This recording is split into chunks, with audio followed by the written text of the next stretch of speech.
कर्ण ने अपनी दिग्विजय यात्रा के दौरान कई महाभारत के प्रमुख योद्धाओं और राजाओं को पराजित किया था। महाभारत के अनुसार कर्ण ने दुर्योधन के आदेश पर दिग्विजय यात्रा शुरू की थी, ताकि विभिन्न राज्यों को कौरवों की सत्ता के अधीन लाया जा सके।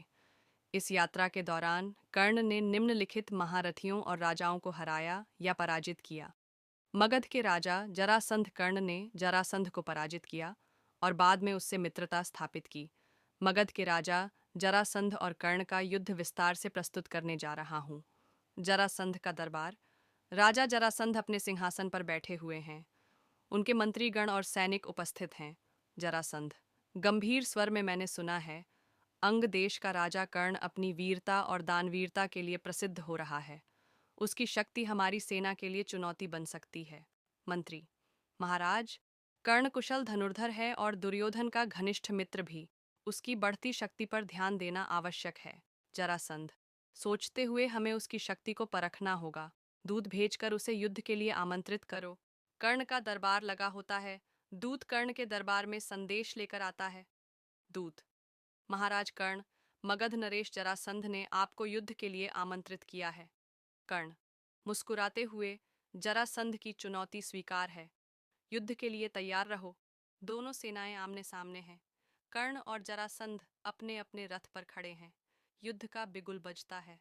जरासंध: कर्ण से अंगराज कर्ण, तुम्हारी वीरता की ख्याति सुनी है। आज देखता हूँ उसमें कितना सच है। कर्ण नम्रता से: महाराज, वीरता का निर्णय युद्ध के मैदान में ही होता है। दोनों के बीच घमासान युद्ध होता है। दोनों योद्धा अपनी अपनी ताकत और कौशल का प्रदर्शन करते हैं। युद्ध कई घंटों तक चलता है। दोनों योद्धा थक चुके हैं, लेकिन युद्ध का कोई निर्णायक परिणाम नहीं निकलता। जरासंध कर्ण से: अंगराज, तुम अद्भुत योद्धा हो। मैंने आज तक ऐसा पराक्रमी युद्ध नहीं देखा। कर्ण कहते हैं: महाराज, आप भी अतुलनीय योद्धा हैं। यह युद्ध केवल विनाश लाएगा। क्यों न हम आपसी संधि कर लें? जरासंध सोचते हुए: तुम सत्य कहते हो कर्ण। हमारी शक्तियों का उपयोग परस्पर विनाश के बजाय मित्रता के लिए होना चाहिए। संधि की घोषणा हो जाती है। दोनों योद्धा हाथ मिलाते हैं। सेनाएं खुशी से झूम उठती हैं। जरासंध: आज से अंगराज कर्ण मेरे मित्र हैं। हम दोनों साथ मिलकर अपने राज्यों की समृद्धि और शांति के लिए कार्य करेंगे। कर्ण मुस्कुराते हुए: और यह मित्रता इतिहास में वीरता और समझदारी का उदाहरण बनेगी। किरात और हिमालय के राजा और कर्ण का युद्ध स्थान। हिमालय की बर्फीली चोटियाँ। कर्ण महान योद्धा और दानवीर है। किरात हिमालय का राजा एक शक्तिशाली और रहस्यमयी योद्धा है। दोनों पक्षों की विशाल सेनाएं हैं। संगीत युद्ध के माहौल को दर्शाने वाला हिमालय की घाटी। ठंड और बर्फ से ढकी पर्वतों की चोटियाँ। किरात अपनी सेना के साथ खड़ा है। कर्ण अपने रथ पर सवार सेना के साथ आता है। कर्ण गर्जना करते हुए: कौन है जो इस भूमि का अधिकार छीनने की हिम्मत करता है? मैं कर्ण, अंगराज, सूर्यपुत्र, आज यहाँ आया हूँ न्याय के लिए। किरात शांत परंतु दृढ़ स्वर में कहते हैं: यह भूमि हिमालय की है। इसकी पवित्रता को बचाने का उत्तरदायित्व मेरा है। अगर युद्ध ही एकमात्र मार्ग है, तो मैं इसके लिए तैयार हूँ। कर्ण गर्व से: तुम्हारा साहस प्रशंसनीय है, लेकिन मेरी शक्ति से अनभिज्ञ हो। सूर्य के समान प्रखर, मैं अपनी वीरता से तुम्हें पराजित करूंगा। किरात मुस्कुराते हुए: वीरता का प्रमाण रणभूमि में ही दिया जाता है। आओ देख लें किसमें कितना बल है। युद्ध की शुरुआत हो जाती है। दोनों सेनाएं आमने सामने खड़ी हैं। रणभेरी बजती है। युद्ध का संगीत, ड्रम और शंख की आवाज, तलवारों की झनकार और सैनिकों की गर्जना होती है। युद्ध नृत्य। किरात अपनी सेना का नेतृत्व करते हुए तलवार और भाला चलाता है। कर्ण अपने धनुष से एक के बाद एक शक्तिशाली बाण चलाता है। सेना का संवाद: सैनिक हमारे राजा के लिए जान दे देंगे। अन्य सैनिक: कर्ण को हराना असंभव है। किरात और कर्ण का सीधा मुकाबला। दोनों योद्धा आमने सामने आते हैं। चारों ओर सन्नाटा छा जाता है। कर्ण धनुष उठाते हुए: तुम्हारी शक्ति का सम्मान करता हूँ, लेकिन यह युद्ध मेरे विजय के लिए ही हुआ है। किरात भाले से वार करते हुए: पराजय और विजय तय करने का अधिकार ईश्वर को है। अपनी पूरी शक्ति दिखाओ। कर्ण। दोनों में भीषण युद्ध होता है। बाण और भाले के प्रहार से हिमालय की घाटियां गूंज उठती हैं। कर्ण थोड़ा थकते हुए: तुम साधारण योद्धा नहीं हो, तुम्हारी शक्ति असाधारण है। किरात मुस्कुराते हुए: यह भूमि की शक्ति है जो मुझे प्रेरणा देती है। युद्ध का अंत हो गया है। कर्ण और किरात दोनों घायल हो चुके हैं, लेकिन अब तक कोई विजेता नहीं है। तभी एक आर्षि प्रकट होते हैं। आर्षि, बस करो वीरों, यह युद्ध शक्ति प्रदर्शन नहीं, बल्कि धर्म और आदर का प्रतीक है। कर्ण, तुम दानवीर हो, और किरात, तुम हिमालय के रक्षक। दोनों अपनी अपनी जगह सही हैं। कर्ण विनम्र होकर, आर्षिवर, आपकी बात सत्य है, यह युद्ध अब समाप्त होता है। किरात सिर झुकाते हुए, हमारे बीच कोई शत्रुता नहीं है, यह भूमि अब भी सुरक्षित है। कर्ण और किरात एक दूसरे का सम्मान करते हैं। दोनों सेनाएं प्रसन्न होकर अपनी अपनी दिशा में लौट जाती हैं। संगीत शांति और विजय का गीत बजता है। कर्ण, यह युद्ध मुझे सिखा गया कि शक्ति का उपयोग न्याय और धर्म के लिए होना चाहिए। किरात, प्राकृतिक सौंदर्य और पवित्रता की रक्षा करना ही सच्चा धर्म है। दक्षिण के राजा और कर्ण के युद्ध का उल्लेख महाभारत में एक महत्वपूर्ण घटना के रूप में होता है। यह युद्ध उस समय हुआ जब कर्ण ने अपनी क्षत्रियता सिद्ध करने और अर्जुन के समान महान योद्धा बनने के लिए दिग्विजय अभियान शुरू किया था। यह स्क्रिप्ट आपको एक नाटकीय रूप में प्रस्तुत की गई है। कर्ण, दानवीर और महाभारत का महान योद्धा। दक्षिण के राजा, दक्षिण भारत के एक शक्तिशाली शासक। दूत कहता है, हे महारथी कर्ण, दक्षिण के राजा ने संदेश भेजा है। वह आपकी चुनौती स्वीकार करते हैं और युद्ध के लिए तैयार हैं। बहुत अच्छा। अब उन्हें मेरे धनुष की शक्ति और मेरे शस्त्रों का स्वाद चखने दो।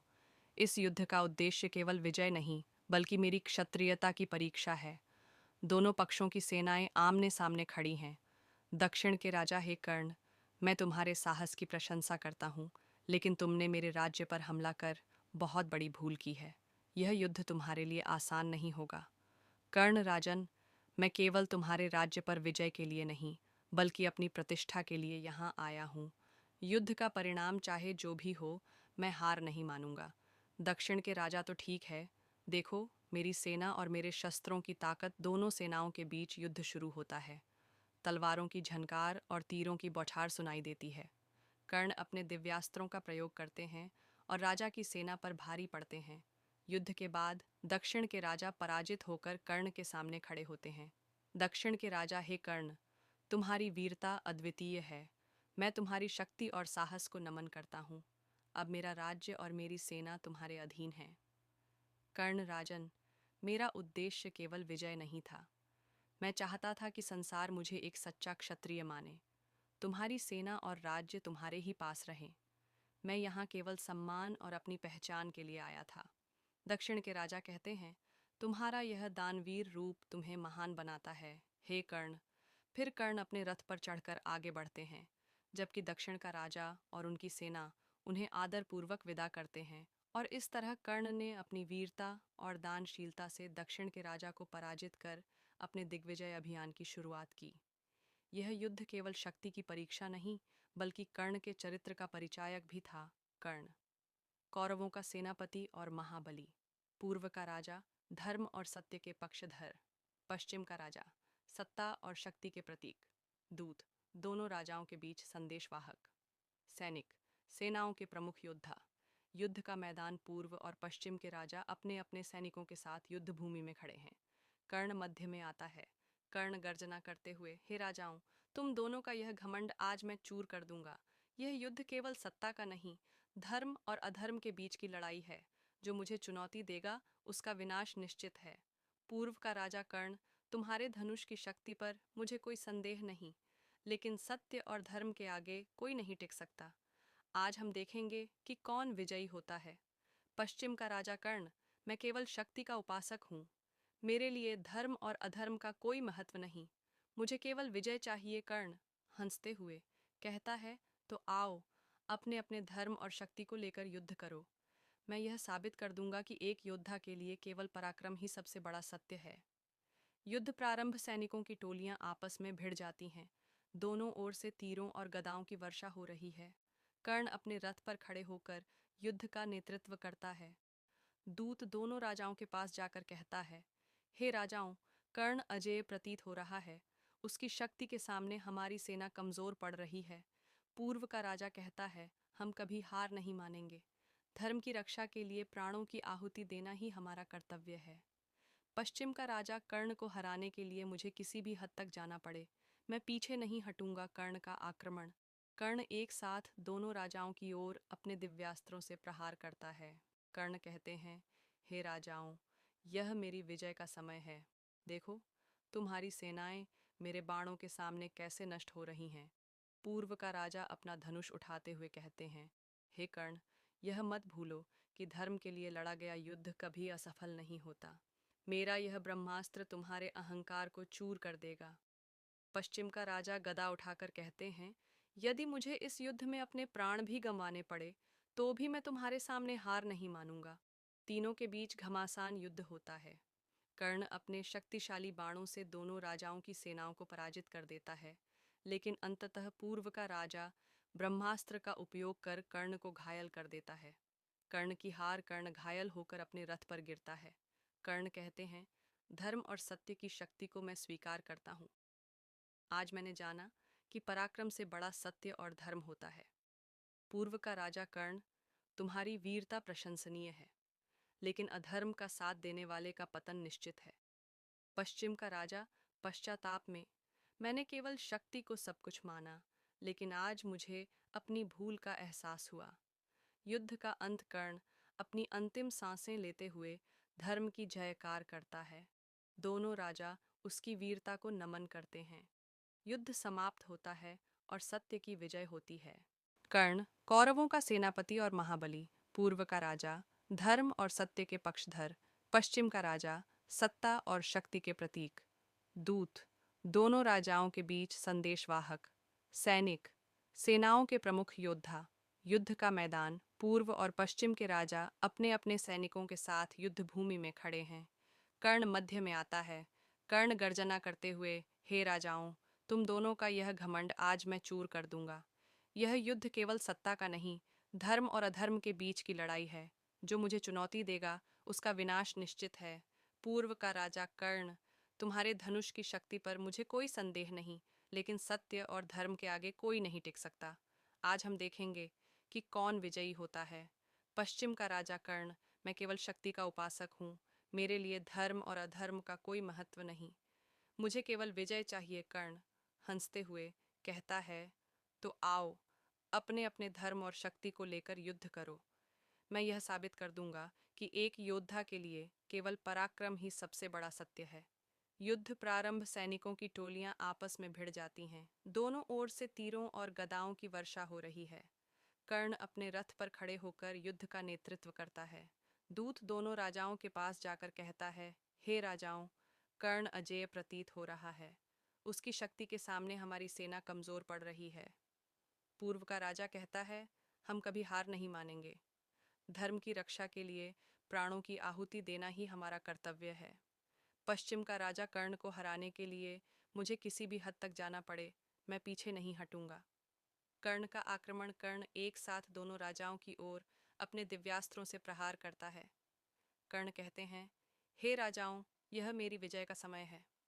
देखो, तुम्हारी सेनाएं मेरे बाणों के सामने कैसे नष्ट हो रही हैं।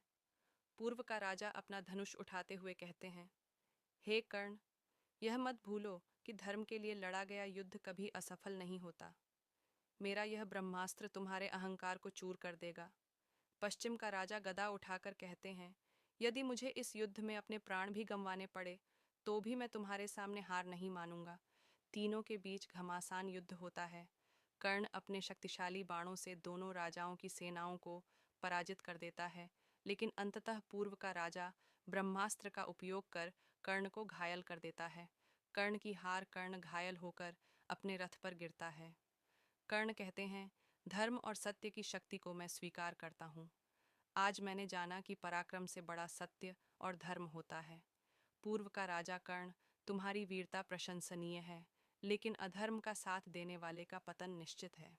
पश्चिम का राजा पश्चाताप में, मैंने केवल शक्ति को सब कुछ माना, लेकिन आज मुझे अपनी भूल का एहसास हुआ। युद्ध का अंत, कर्ण अपनी अंतिम सांसें लेते हुए धर्म की जयकार करता है।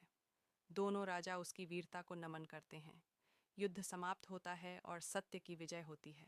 राजा द्रुपद और उनके सहयोगी धृष्टद्युम्न का कर्ण से युद्ध स्थान कुरुक्षेत्र का मैदान है। युद्ध का माहौल गर्म है। चारों ओर सेना की गर्जना सुनाई देती है। राजा द्रुपद और उनके सहयोगी कर्ण के सामने खड़े हैं। कर्ण कुशल धनुर्धर दुर्योधन का मित्र। राजा द्रुपद, पंचाल के राजा। युद्ध भूमि का आरंभ कर्ण अपने रथ पर खड़े हैं। उनके चेहरे पर गर्व और आत्मविश्वास है। राजा द्रुपद और धृष्टद्युम्न अपनी सेना के साथ तैयार खड़े हैं। राजा द्रुपद गर्जना करते हुए बोले, कर्ण, आज तुम्हें मेरे साथ और मेरे पुत्र के साथ युद्ध करना होगा। यह युद्ध हमारे सम्मान और धर्म की रक्षा के लिए है। कर्ण हंसते हुए बोले, व्यंग्यात्मक लहजे में, द्रुपद, क्या तुम्हें लगता है कि तुम और तुम्हारा पुत्र मेरे कौशल के सामने टिक पाएंगे? आओ, दिखाओ अपनी शक्ति। धृष्टद्युम्न आक्रोशित होकर बोले, कर्ण, तुम्हारा अहंकार तुम्हारी हार का कारण बनेगा। हमारे तीरों के सामने तुम्हारे कवच भी बेकार होंगे। युद्ध का आरंभ होता है। दोनों पक्षों के योद्धा आमने सामने आते हैं। राजा द्रुपद अपने धनुष से तीर चलाते हैं। कर्ण अपनी ढाल और तीर से उनका सामना करते हैं। कर्ण तीर चलाते हुए कहते हैं, द्रुपद, तुम्हारे वार कमजोर हैं। तुम्हारी हार निश्चित है। राजा द्रुपद शक्तिशाली बाण छोड़ते हुए कहते हैं, कर्ण, यह युद्ध केवल शक्ति का नहीं, धर्म और सत्य का है। सत्य हमेशा विजयी होता है। धृष्टद्युम्न कर्ण के रथ की ओर दौड़ते हुए कहते हैं, यह युद्ध केवल मेरे पिता का नहीं, मेरा भी है। आओ, कर्ण, मेरे वारों का सामना करो। कर्ण की वीरता। कर्ण एक के बाद एक राजा द्रुपद और उनके सहयोगियों पर भारी पड़ते हैं। उनके तीरों की गति और शक्ति अद्वितीय है। कर्ण गर्जना करते हुए कहते हैं, तुम सब मिलकर भी मेरा सामना नहीं कर सकते। ये देखो, मेरा दिव्य अस्त्र। कर्ण दिव्य अस्त्र का उपयोग करते हैं और राजा द्रुपद की सेना को पीछे हटने पर मजबूर कर देते हैं। राजा द्रुपद और धृष्टद्युम्न बुरी तरह घायल हो जाते हैं। कर्ण का आत्मविश्वास चरम पर है। राजा द्रुपद घायल अवस्था में कहते हैं, कर्ण, आज तुमने हमें हराया, लेकिन याद रखना, धर्म की विजय सदैव होती है। कर्ण गंभीर स्वर में कहते हैं, द्रुपद, यह केवल युद्ध था। तुम्हारा साहस प्रशंसा के योग्य है, लेकिन शक्ति के सामने केवल साहस पर्याप्त नहीं होता। कर्ण युद्ध भूमि छोड़ते हैं। राजा द्रुपद और धृष्टद्युम्न अपनी सेना के साथ वापस लौट जाते हैं। गंधर्व और अन्य जनजातियों के साथ कर्ण का युद्ध कौरवों का शिविर। रात का समय में कौरव शिविर के पास नदी के किनारे दुर्योधन और उसके सैनिक विश्राम कर रहे हैं। अचानक गंधर्वों का दल प्रकट होता है। गंधर्व राज चित्ररथ घोषणा करते हुए, यह स्थान गंधर्वों का है। अजनबी लोग यहाँ विश्राम नहीं कर सकते। तुरंत यहाँ से चले जाओ। दुर्योधन अभिमान पूर्वक बोले, मैं कौरवों का राजा हूँ, मुझे यहाँ से कोई नहीं हटा सकता।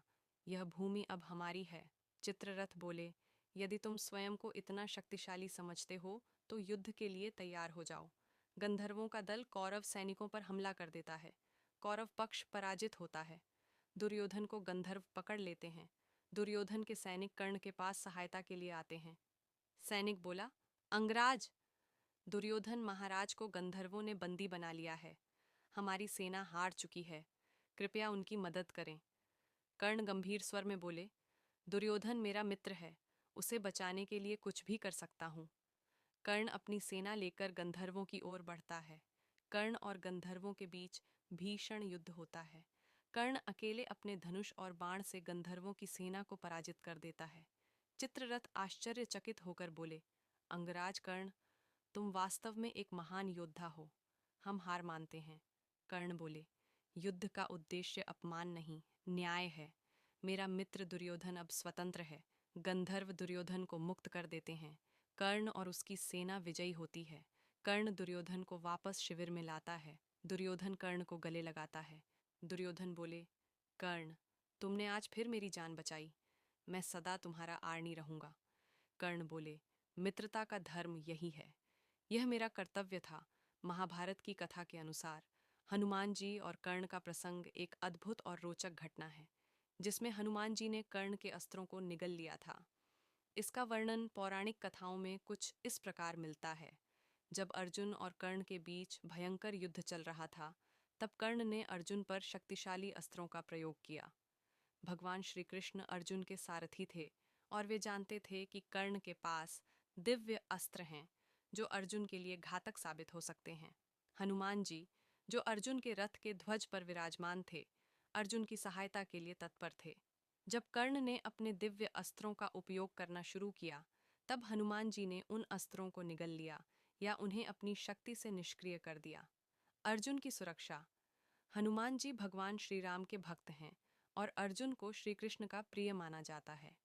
इसलिए हनुमान जी ने श्री कृष्ण के आदेश को मानते हुए अर्जुन की रक्षा की। 2. शक्ति का संतुलन। कर्ण के पास दिव्यास्त्रों की शक्ति बहुत अधिक थी। यदि उनका उपयोग होता तो युद्ध का संतुलन बिगड़ सकता था। इसलिए हनुमान जी ने इसे रोक दिया। धर्म की रक्षा। महाभारत का युद्ध धर्म और अधर्म के बीच था। हनुमान जी ने धर्म की रक्षा के लिए इस कार्य को अंजाम दिया। यह प्रसंग हनुमान जी की भक्ति, पराक्रम और धर्म की रक्षा के प्रति उनकी प्रतिबद्धता को दर्शाता है। हालांकि यह कथा मुख्य रूप से लोक मान्यताओं में ही प्रचलित है और महाभारत के मूल ग्रंथ में इस घटना का स्पष्ट विवरण नहीं मिलता।